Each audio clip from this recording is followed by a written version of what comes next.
Hello guys, welcome my channel. This channel about car price, car news update, car interior and exterior, car detail review and all automotive the world.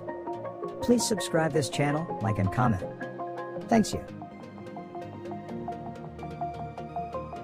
Tesla Model X facelift. The modifications on the outside are significantly less subtle than those on the inside.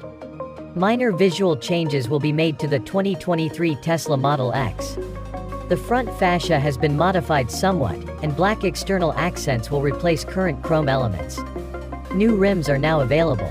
The wheels are dubbed 19-inch Tempest and 21-inch Arachnid by Tesla. Tesla originally released the Model X back in 2015. It took the world by storm. An all-electric SUV that could seat 7 people and for whatever reason came with supercar rivaling doors. Now, Elon Musk claims that it makes it easier to get in and out of in tight spaces, but let's be honest, we really like it because it looks unbelievably cool. Fast forward to 2022 and we have this, the new generation of the Model X. Now, to the untrained eye, it doesn't actually look a whole lot different. And truth be told, 99% of the Model X's brilliance lies beneath the surface. That being said, there are some subtle tweaks and updated, sleeker some nice new wheels, blacked out trim, and a nicer looking rear diffuser. Tesla is currently developing new tabless batteries that will use in its new hatchback. Now this car could be shown as soon as 2023, and this exclusive render shows you how it might look.